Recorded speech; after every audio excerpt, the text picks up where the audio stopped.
Assalamualaikum warahmatullahi wabarakatuh. Sahabat Islam, setiap kali Gaza terbakar, setiap kali Suriah menangis, dan setiap kali Uighur memeluk Al-Quran dalam diam, pertanyaan itu muncul kembali. Siapa yang membela umat Islam hari ini? Di tengah diamnya dunia barat dan lemahnya negara-negara Arab, muncullah 3 nama besar: Iran, Rusia, dan Cina. Tapi pertanyaannya, bukan siapa yang paling lantang bersuara, melainkan siapa yang benar-benar peduli, dan siapa yang hanya sedang bermain politik global. Sahabat Islam, umat Islam hari ini ada di garis depan penderitaan dunia. Palestina, lebih dari 70 tahun dijajah dan diserang. Suriah, lebih dari 1 dekade dilanda perang saudara, dihancurkan oleh kepentingan luar. Yaman, jadi panggung perang antara blok Saudi dan Iran. Uighur di Cina, jutaan ditahan dalam kamp reedukasi. Kashmir dan India, Muslim dipinggirkan, diserang, bahkan dibakar hidup-hidup oleh ekstremis. Afrika Tengah dan Rohingya dibantai dalam sunyi, tanpa perlindungan dunia. Lalu, siapa yang datang membantu? Siapa yang benar-benar turun tangan?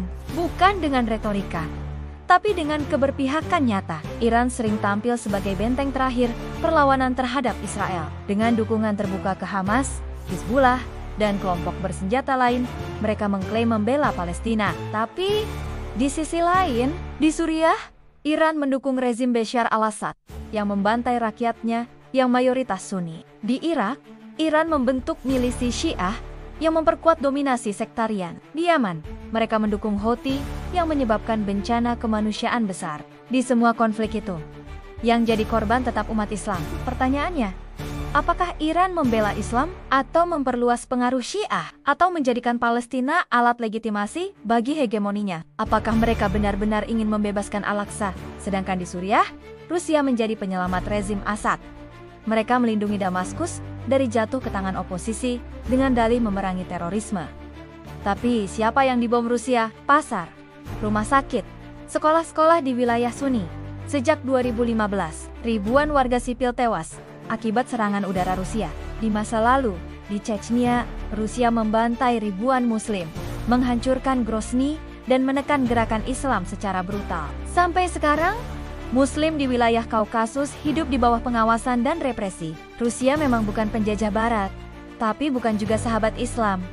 Mereka tidak peduli apakah yang dibunuh itu Muslim atau bukan. Yang penting, stabilitas untuk kepentingan mereka terjaga. Adapun Cina sering tampil sopan di forum internasional. Mereka kutuk Israel, bela Palestina, dan mengaku mendukung dunia Muslim. Tapi mari lihat ke dalam rumah mereka sendiri. Di Xinjiang, jutaan Muslim Uighur dilarang beribadah. Masjid dihancurkan, Al-Quran dilarang, anak-anak dipisahkan dari orang tua. Uighur harus tunduk pada program sinifikasi Islam yang disesuaikan dengan ideologi komunis. Yang lebih menyakitkan, banyak negara Muslim bungkam.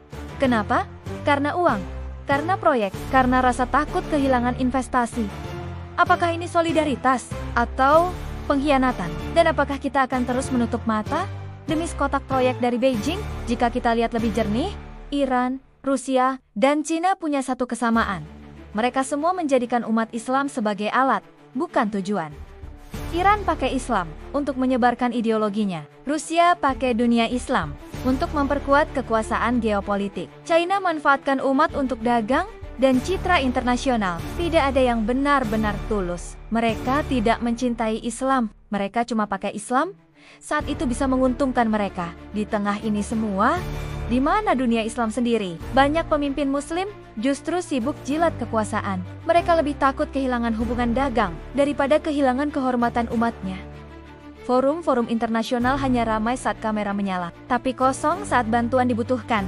Kita terlalu sering berharap pada luar dan lupa membangun kekuatan dari dalam. Kita harus sadar, Islam tidak akan bangkit karena bantuan Iran, Rusia, atau Cina. Islam akan bangkit ketika umat bersatu, belajar, dan kembali kepada agamanya. Sahabat Islam, pelindung umat Islam bukanlah negara adidaya, bukan negara dengan jet tempur atau veto di PBB. Pelindung sejati kita adalah Allah Subhanahu wa Ta'ala, dan kekuatan sejati kita bukan pada senjata, tapi pada iman, ilmu, dan persatuan. Kita harus berhenti mencari pahlawan dari luar, karena selama kita lalai dari agama sendiri, kita akan terus dikhianati.